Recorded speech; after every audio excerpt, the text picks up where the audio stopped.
8:45 de la mañana, Gustavo de Ariztegui, San Román, buenos días. Muy buenos días.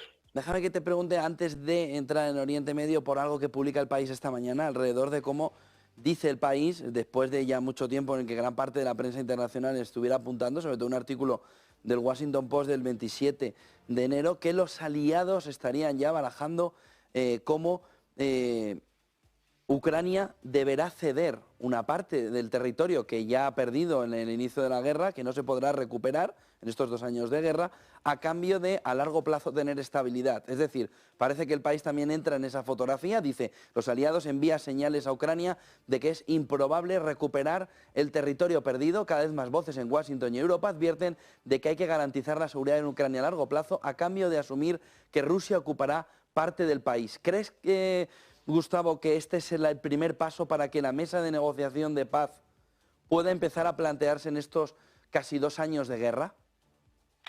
Recordarás que una de las ocasiones que estuve en presencia en tu programa anunciamos 3 escenarios para la guerra de Ucrania. Uno de ellos era este. Era justamente el que Occidente en general y Estados Unidos en particular forzase la mano al presidente Zelensky para negociar una paz. Las condiciones de la negociación de la paz van a ser la clave determinante para saber cuál va a ser la reacción de la opinión pública ucraniana y cuál va a ser la reacción del estamento militar. Ya estamos viendo que el estamento militar tiene ciertas tensiones importantes con el presidente Zelensky, que acaba de anunciar el relevo del jefe del Estado Mayor ucraniano, y los 2 generales que están en la línea de sucesión, el comandante en jefe de las fuerzas terrestres operativas y el jefe de la inteligencia militar, son 2 personas mucho más cercanas al presidente Zelensky.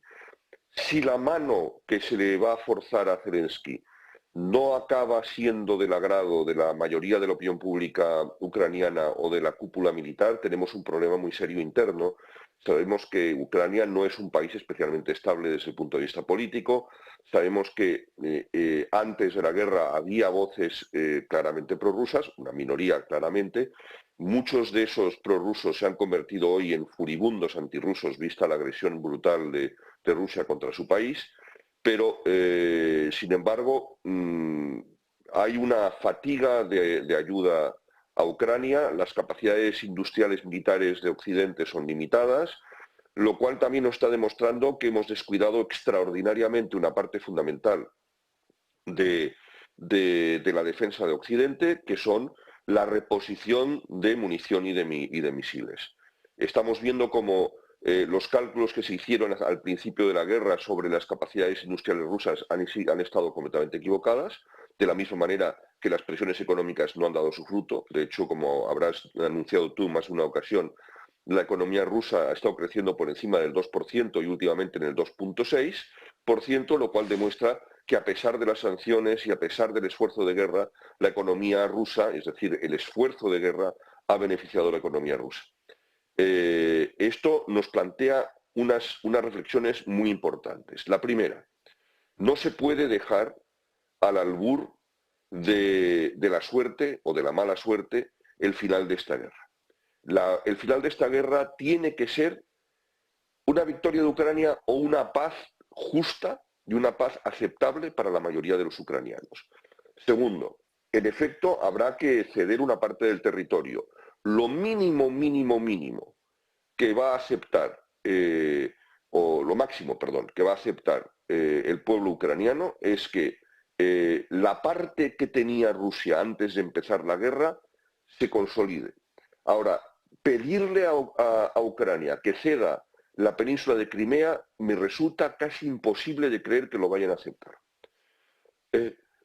Y la presión que va a tener que ejercer Estados Unidos y Occidente para que Ucrania acepte la cesión de la península de Crimea va a ser extraordinariamente peligrosa para la estabilidad interna del país. Tercera reflexión. Estamos viendo que la geoestrategia, la geopolítica y la geoeconomía están íntimamente ligadas. Y que lo que ocurra en la guerra de Ucrania va a tener repercusiones extraordinariamente importantes, no solo en el estrecho de Taiwán o entre China y Taiwán, como hemos repetido 1000 veces en este programa, sino que va a tener repercusiones en Oriente Medio y va a tener repercusiones también en países que hoy desafían a Occidente y que no estamos dándole la importancia adecuada. ¿Cuántas veces hemos visto que se ha negado desde España, por ejemplo, o desde otros países de Europa, la implicación de Irán no solo en actividades de desestabilización a través de sus milicias y aliados en Oriente Próximo, no solo las minorías chiíes, que las hay en prácticamente toda la zona del Golfo, aproximadamente un 27% en Kuwait, cerca de un 20% en Arabia Saudí, un 70% en Bahrein, 4 o 5% en Qatar, una minoría también importante, indeterminada, porque hay mucha más relación entre los Emiratos Árabes e Irán de lo que uno pueda creer en un principio, y después la mayoría chií de Irak y la mayoría chií del Líbano, y la importantísima minoría chií de Siria. Todos estos países tienen aliados o abiertos, el caso de Hezbollah es evidente, o las milicias pro-chiíes de Siria, o escondidos. Hay activistas proiraníes que tratan de destabilizar permanentemente el reino de Bahrein. En consecuencia, o por ejemplo también el reino de Arabia Saudí, no nos olvidemos de eso tampoco. En Kuwait las cosas están más estables. Todo esto significa que Irán ha estado atacando a Occidente a través de los hutíes, mejor dicho, a través de Hezbollah, a través de Hamas y a través de todas las milicias pro-iraníes que existen en la República Árabe Siria. Cuarta reflexión. La economía mundial parece estar saliendo de sus estrecheces, a pesar de los análisis muy acertados que has hecho esta mañana y que me han parecido extraordinariamente interesantes sobre el récord histórico de los tipos reales de interés, pero es que el horizonte que se nos espera adelante no es nada bueno tampoco. Estamos viendo como China, las dificultades económicas de China pueden tener repercusiones inmensas en el mundo. Es decir, China, que es a la vez competidor y adversario de Occidente, competidor económico y adversario geopolítico y militar de Occidente, si tiene problemas económicos, afecta a la economía occidental más, quizá incluso, que si tiene éxito en su competencia en contra de las empresas occidentales. Estamos viendo como incluso Elon Musk, que se permitió reírse de BYD, los automóviles eléctricos chinos, hoy está pidiendo barreras arancelarias a los vehículos chinos que están entrando en sus mercados más importantes, que son Estados Unidos, Norteamérica en general, y Europa. Estamos viendo como esta competencia entre un bloque de creciente rivalidad contra Occidente, Rusia, China, Irán y otros países también, que no olvidemos, forman parte de ese grupo de comunión o de coincidencia de intereses, Venezuela, Nicaragua, Cuba, y circunstancialmente los regímenes o los gobiernos de izquierda dura que van accediendo a América Latina. En consecuencia, este bloque que se está consolidando claramente como cada vez más antioccidental tiene varios frentes o varios canales de presión y de ataque a Occidente. Uno es el evidente de la inestabilidad y desestabilización política, la propaganda y el hecho de sus crecientes alianzas con partidos similares en Occidente. No quiero entrar en la política interna española, pero es evidente que esos canales, esos puntos de conexión existen y son cada vez más fuertes. Y también la competencia económica. No olvidemos que la presencia china inversora económica o comercial en África, en América Latina o en diferentes partes de Asia, por no hablar también de Europa, como ya hemos mencionado, los vehículos eléctricos, es cada vez más fuerte y que la confrontación entre Occidente y este bloque cada vez será más ardua y cada vez más ardiente.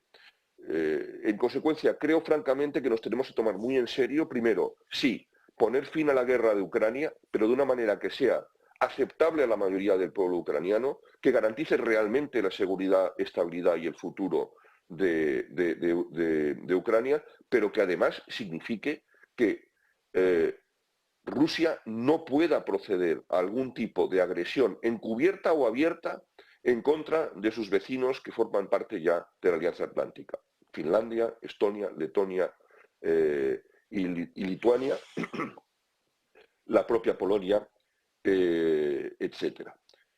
Y tenemos también que pedirle mayor definición a países que son aliados de Occidente, pero que tienen actitudes muy ambiguas y muchas veces destabilizadoras, y es como tener el enemigo en casa. Yo quiero señalar muy especialmente los vaivenes estratégicos de Turquía, que muchas veces un día se ha enfrentado a Rusia, otro día tiene coincidencia de intereses, otro día critica en exceso a Occidente, bloquea el ingreso de Finlandia primero, aunque después cede, y de Suecia después, aunque mucho más tarde cede, y estamos viendo cómo todo esto está colocando a Occidente y al mundo de las democracias más avanzadas en una encrucijada sin precedentes. Una encrucijada que tiene además la coincidencia en el tiempo con el cuestionamiento institucional interno de las propias democracias occidentales, con el surgimiento de figuras que cuestionan la propia institucionalidad democrática dentro de nuestras democracias, el surgimiento de partidos extremistas en las mismas. No todos son iguales, no se puede comparar la AfD con otros partidos de derecha dura en Europa, como hemos podido comprobar, por ejemplo, en el caso de Italia, que tiene un gobierno que ha demostrado ser mucho más moderado y mucho más sensato de lo que en principio se anticipaba, pero la extrema izquierda entró con fuerza en diferentes países de Europa, pero también en Estados Unidos. Y como ya anunciamos muchas veces hace muchos años, no se conseguiría o no se vería la irrupción de partidos extremistas en el ámbito político estadounidense, sino que el extremismo iba a acabar irrumpiendo en los propios partidos mainstream de Estados Unidos, como se ha visto con la extrema izquierda en el Partido Demócrata, con figuras tan polémicas y tan negativas como Alejandra Ocasio-Cortez, como Ilhan Omar o como Cori Bush, que por cierto acaba de ser investigada por el Comité de Ética de la Cámara de Representantes por el uso fraudulento e ilegal de los fondos de su campaña, incluso para colocar a su propia pareja. Solo una cuestión más. Oriente Medio, después de la respuesta por parte de Estados Unidos, ¿cuál es el escenario que se abre? Bueno, he estado escuchando unos análisis que me parecen extraordinariamente escandalosos, por no decir algo peor. Yo escucho todos los medios internacionales prácticamente todos los días, ya sea CNN, Fox News, CNBC, la BBC, pero esta mañana la BBC estaba haciendo en su programa estrella, que es NewsHour, un análisis sobre la situación en el Mar Rojo y en el Golfo que me parece como poco aventurado. Estaban diciendo que Estados Unidos estaba ya por fin señalando como responsable último de los ataques y de la distorsión de la economía mundial por los ataques hutíes al tráfico marítimo en el Mar Rojo, a Irán.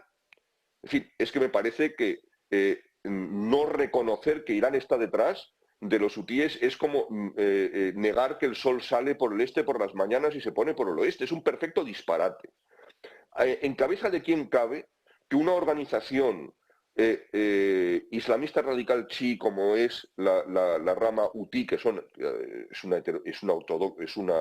herejía, llamamos las cosas por su nombre, del Islam chií, que tenga acceso a misiles balísticos, que tenga acceso a drones suicidas, los mismos, por cierto, que usa Rusia en contra de Ucrania, y que nos parezca que es un actor no estatal?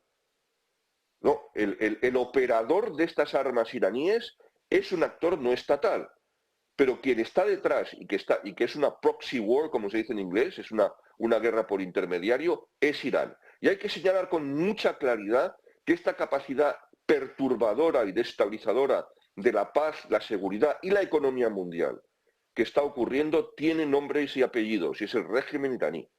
Y están apostando algunos analistas de manera muy responsable a que Irán no quiere una escalada y que no le interesa, y que por lo tanto, si Estados Unidos acaba respondiendo de manera directa incluso contra Irán, que esto no acabará derivando en una guerra generalizada. Pero lo que sí tiene que hacerse es volver a un régimen estricto de sanciones en contra de Irán, que está cometiendo tropelías y atentados y actividades terroristas incluso por miembros de su Ministerio de Inteligencia, que son auténticos asesinos profesionales bajo cobertura diplomática en algunos países de Europa. No olvidemos que hay un diplomático iraní que está condenado en firme en cárceles alemanas por haber transportado una bomba que tenía con intención de colocar en la reunión anual de la oposición iraní en París. Esta es la realidad con la que nos estamos enfrentando y me gustaría que abriésemos los ojos a esta realidad y a estos riesgos ciertos a los que se enfrenta Occidente.